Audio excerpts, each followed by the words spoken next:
Previously on X-Men. What's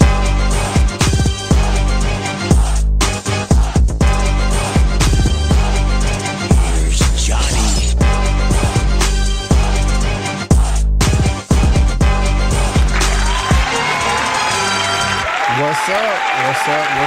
What's going on, everyone? Hello. Thank you guys so much for tuning in to another great episode of Just My Opinion Reviews. I really do appreciate it. As you're coming on into the room, please go ahead and give me that thumbs up, leave a subscription, leave a comment, share the video, all that good stuff. Coming to you live right now on YouTube. You guys already know the deal. Just like always, guys, before we get started, let me know how I'm looking. Let me know how I'm sounding. Please let me know if I am crisp. Let me know if I am clear. Your boy would really appreciate it. Guys, it's going to be a short live today, maybe about 20, 25 minutes or something like that. I have to head out of here to head to a screening for Monkey Man, and I'm very excited about that. But before we do, guys, we are live right now in 4K. So let me know if you are able to set up your stream in 4K to watch me in 4K. Just trying some things. The downside of that is that what am I trying to say here? Is that it will be like a 20-second delay. And so let me see if I can get these comments up here. What's going on, Naries? I really do appreciate it. You said that I am crisp and I am clear. That's what's up. This beat though, are you talking about the episode? Q Hefner, thank you for being here. Or are you talking about the intro music? Let's see here. Seeing the older version, Jubilee, and seeing her new move was really nice. Yeah, I like that too. Jimmy Yu says, this episode was all right. I'll give it a 7.5 out of 10. I'm not mad at you. X-Men 97 will Emmy nomination for Best Animated Series. Maybe. We'll see. I can't really think of everything off the top of my head as far as other animated shows, but it's definitely something that we can talk about. But shout out to you, W. I do appreciate you being here. Naris21 and everybody else that popped up in the chat so far. And so y'all are letting me know that y'all can hear me pretty well. So that's pretty good right there. So guys, we are here right now for X-Men 97, episode 4, titled Motendo / Life Death Part 1. On her birthday, a nostalgic Jubilee is forced to relive the X-Men's greatest adventures when an entertainment system transports her into a 16-bit video game. Guys, if you did not know, if it wasn't obvious to you already, this is going to be spoiler filled, okay? I am going to spoil this episode up, down, left, right, in and out, as if you've already seen it. That is your warning. And I have to say that I agree with Jimmy Yu here, who says that the episode was all right. I give it a 7.5 out of 10. And also Q Hefner that says Jubilee is not that interesting, so I'm giving it a 6.5. I'm not going to necessarily agree with the rating right now, but I will let you guys know that I agree with you as far as Jubilee is just not that interesting of a character to me. And so I was happy on the later half of the episode, Life Death, where we got more of Forge and also Storm. And, that left us on the cliffhanger, but we're going to see what we're going to get into all that. Now, one thing I will say is I am really getting used to this animation, yay. I really am getting used to it. The first episode or two, it was a struggle for me. Episode 3 was a lot better, but I just couldn't get to it. I just couldn't get to it at first, couldn't get into it. It just seemed a little choppy. Sometimes it seemed like it was 2D. Sometimes it seemed like it was 3D, a mixture of it all. And it was just kind of really rubbing me the wrong way. And I just wasn't a fan of it, But I'm still going to go back and try to check out, the original X-Men, because I just want to, like the animated series. And so, but the animation is, it's okay. I'm getting used to it right now. I do like this right here. Just the 16-bit video game, and we got this villain right here by the name of Mojo. and all of that hot jazz. And of course, we're talking about Storm and Forge right here as well. But I'm getting used to it. But at the very beginning, oh my goodness gracious, hold on. And we gotta shout out the Queen, the Queen Mother. She's herself, Miss Mara, one of the OG moderators. Thank you for being here, ma'am. I really do appreciate it. Thank you, Mara. Been holding me down for quite some time. And so shout out to you, man. Shout out to you. Nothing but love to you. And like everybody else said, this episode was, it was okay. What was interesting to me, I like seeing Magneto in the school. He has this garb on. I really didn't care for his outfit, but a number of people were saying, well, B, that's comic accurate. Okay, that's fine. I still don't have to like it, though. It just seems a little weird to me, but it's growing on me like everything else. And so Magneto's uniform costume is growing on me. The animation is growing on me. But he's pretty stern. He's strict. He's like, hey, man, after breakfast, we are going to the danger room to complete these drills, okay? I am not taking orders, Gambit. You want a cappuccino? No, sir. I am giving the orders. We need to go practice because we don't know when Sinister is going to pop back up. I love it. I do. However, I do think that he could have gave them a day off so that Jubilee could enjoy her birthday. It was quite funny when Jubilee came and like, hey, who is the 18-year-old that's sparking and making sparks pop out of her thumbs on her 18th birthday? Me. Well, what do you want to do? Talking about Rogue. Hey, I want to go to the arcade. And it was just like a cone of silence. Everybody turns and looks at Magneto. Like, well, he's the boss now. Now, what I'm also glad is nobody's really giving Magneto lip. They did like, oh, this is BS, man. What's going on, Magneto? We can't have a day off. I think Beast gave his opinion on everything, but nobody's just, complaining. But I did feel sorry for him because he was like, Morph was like, oh my gosh, somebody didn't get a pony on their 16th birthday. Magneto's like, my parents were, destroyed. They perished when I was a child. So interesting right there. And I forgot to talk about, I like the intro too. They change it up each episode. So that's dope. They definitely need to keep that up right there. I'm really feeling that right there. And also, shout out to the voice of Jubilee because she pulled off the Miss Holly Chu. She pulled off the interpretation of Magneto very well.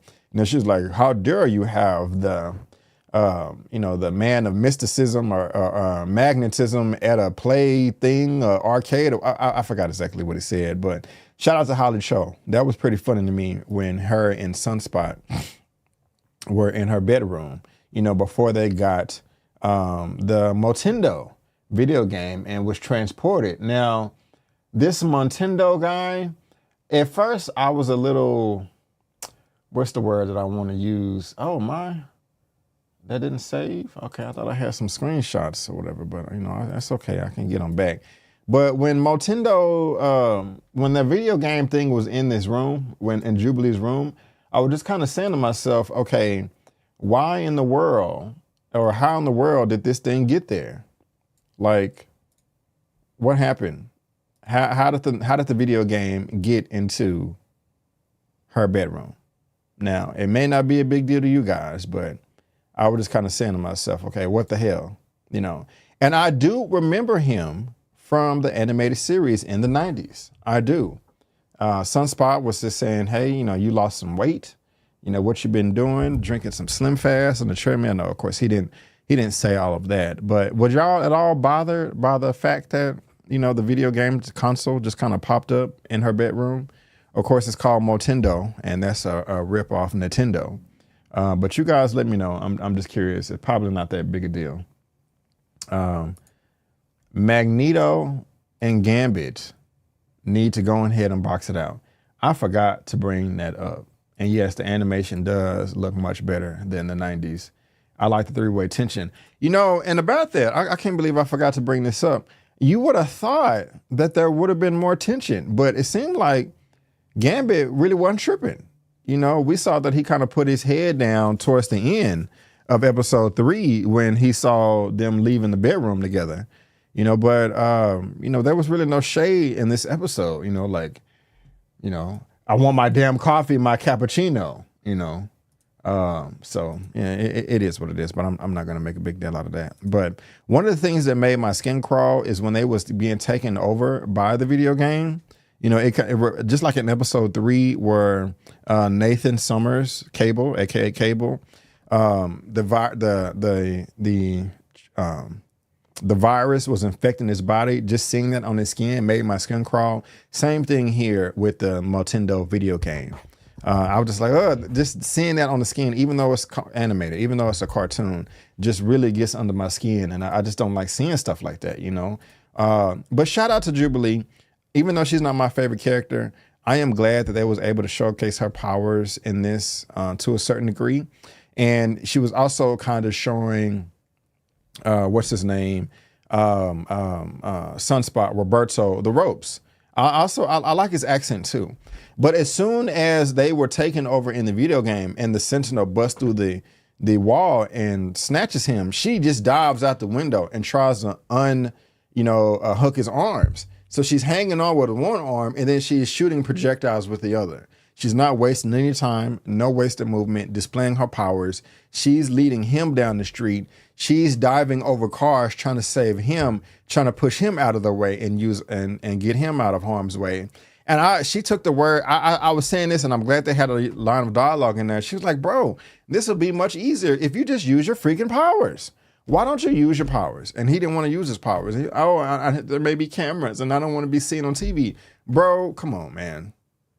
You know, do you want to die? Even though they were in the video game world at this point in time, they didn't really have a full comprehension of what was going on. I was so with Jubilee doing that scene. Like, bro, you just need to use your powers. What the hell are you tripping on? You know what I'm saying? So I do appreciate that. I'll get to that in a second. Hugh Hefner. I also kind of like the Matrix nod in this as well. You know, when they picked up the phone and, you know, all of that. And, you know, then they're in Genosha. And when I saw this scene, I was just like, okay, I need to definitely go back and rewatch the 90s animated series because I remember a lot of this, but it was very vague for me because I barely did remember, Mojo with his fat ass and all of that. But, you know, he's a very disgusting villain. Kind of reminded me of, what is his name from Star Wars? Jabba the Hutt. He looked exactly like Jabba the Hutt. But this is exactly when we are introduced to him. This is the fat version of him. But I mean, this guy is crazy. You know, he's some type of virus, computer virus, and he's able to take over the digital world in multiple dimensions. And he wants the new Jubilee. He just says, hey, it is what it is, ma'am. I just want you to come through and be entertainment, you know, for all my people. And that's just kind of messed up right there. You know, I really don't like him for that. So, you know, he definitely can kick rocks and all of that stuff right there. But, you know, it was entertaining to see all of the flashbacks of the 90s show and all of that. And so, he was a good villain. And just like he was saying right here, where's your name at? Yes, it was very Matrixy, very, very Matrixy. Let's see here. Yes, it was cool to see the grown ass Jubilee. I did like that quite a bit. Let's see here. It's Jubilee and Sunspot. And I like this too. But Jubilee took charge, man. She was in that video game kicking butt, doing what she needed to do to get out on top. You know, I like how they had the different world and the divorce court of all of the other mutants as well.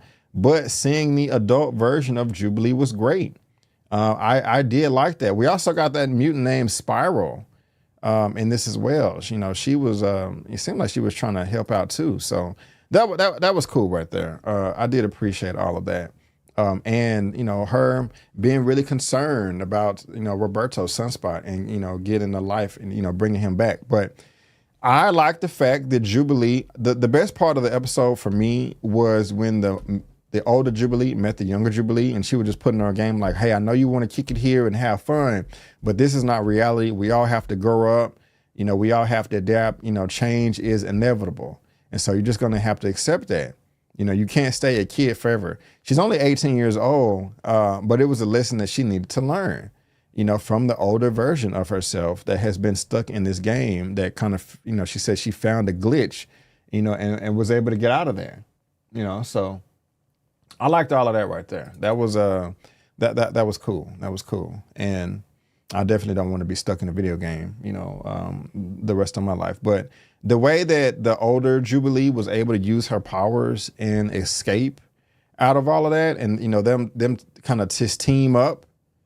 I don't know if you guys watch Dragon Ball Z, but it looked like they made some type of Destructo disc and destroy Mojo. I really do like that. That was pretty cool. That was dope. I was thinking all about Krillin from Dragon Ball Z when they was doing that. Yep, Neres, I like how they are exploring her powers. I will give you that. I will give you that. And they showed love to all X-Men video games too. Right on, right on. This episode made me want to play a good X-Men game. Yeah, so I agree with all that right there. So, good stuff. Good stuff. Now, that they defeated them. The game was destroyed. They defeated Motendo. The game was destroyed. And they locked lips, Jubilee and Sunspot, Roberto. So it looks like they're going to be a couple. They're going to be an item. And I really do like as well how when she was kissing him, she was making the sparks kind of pop up around them. So that was cute. That was cute right there. So that's the first part of the episode.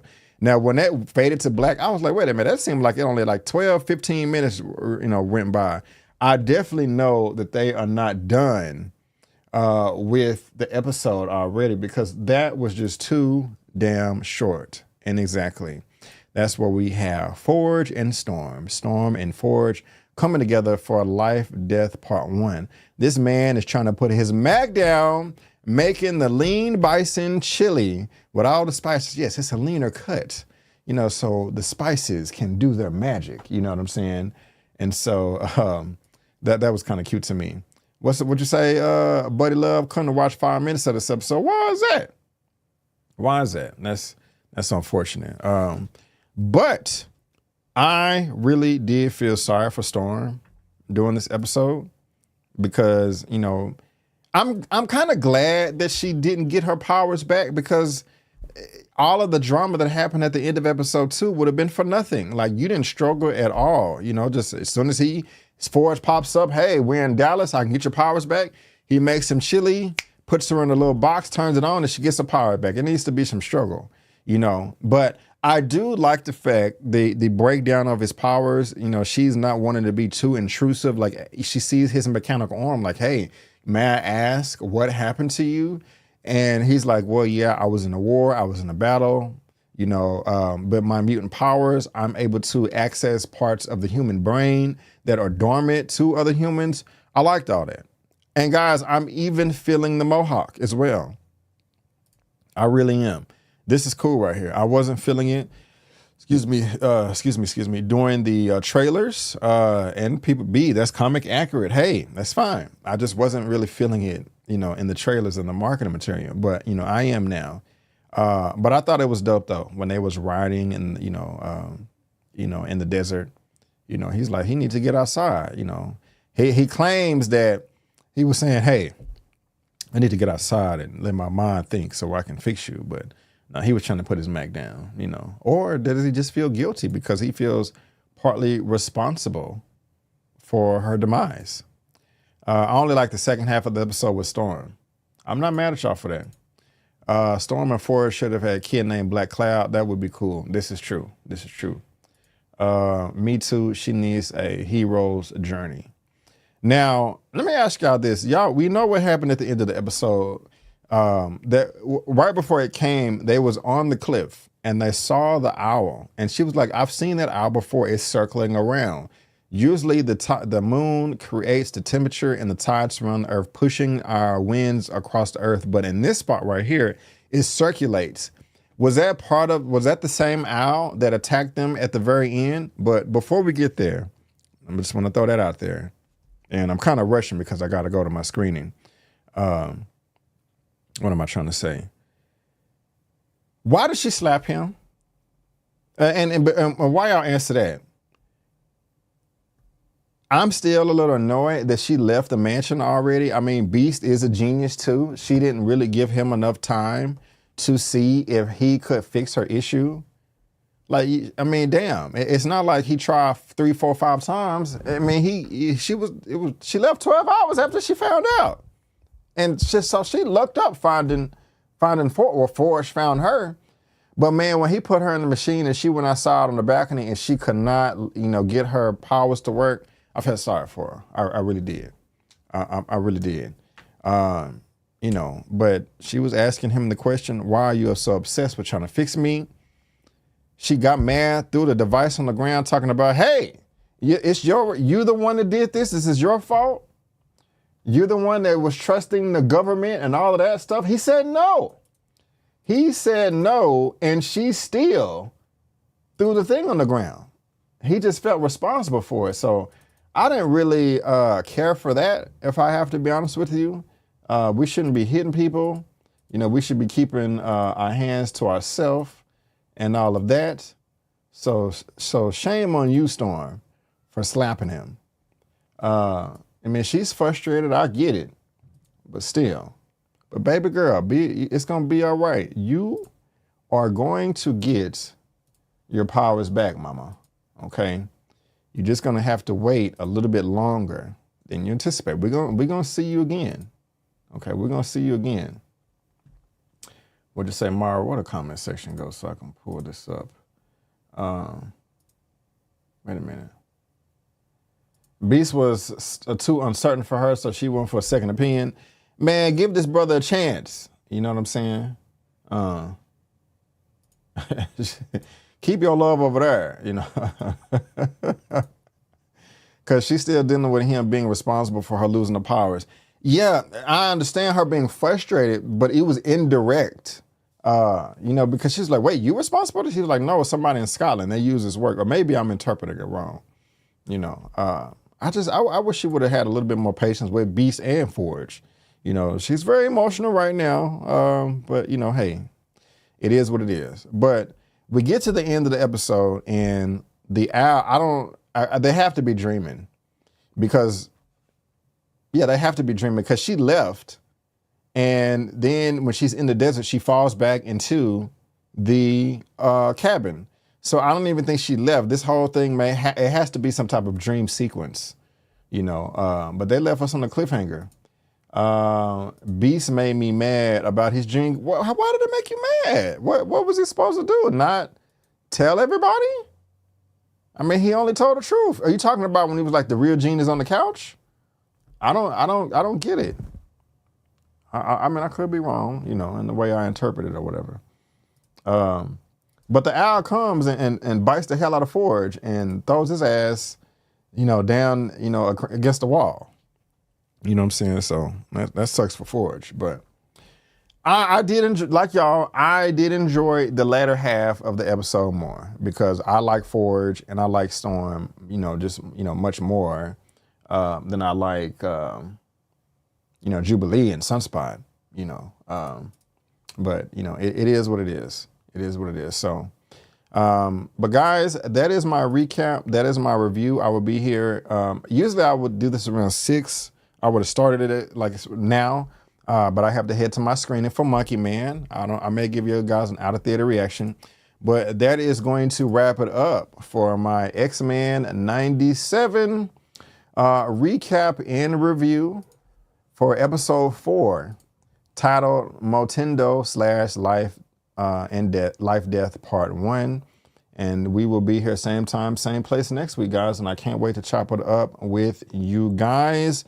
Help me out. I am almost at 50,000 subscribers, 49.8. And so that's what's up right there. Again, need your help with all of that right there. But yeah. So, and also, guys, make sure you come through tomorrow for my episode 42 or 43 of Super Duper, talking about nothing but comic book, superhero news. It's not that much topics or anything like that, but we're still going to have a good time. But I'm off to my screening, guys. Hate to rush out of here. And one more comment from Eric Shaw: perfect animation, storytelling, action. MCU is back. I say so. Yes. Yes.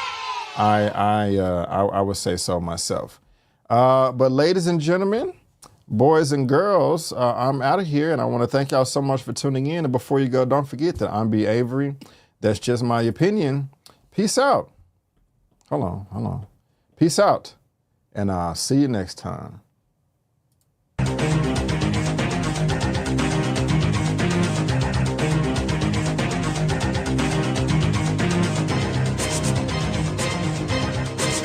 Canvas.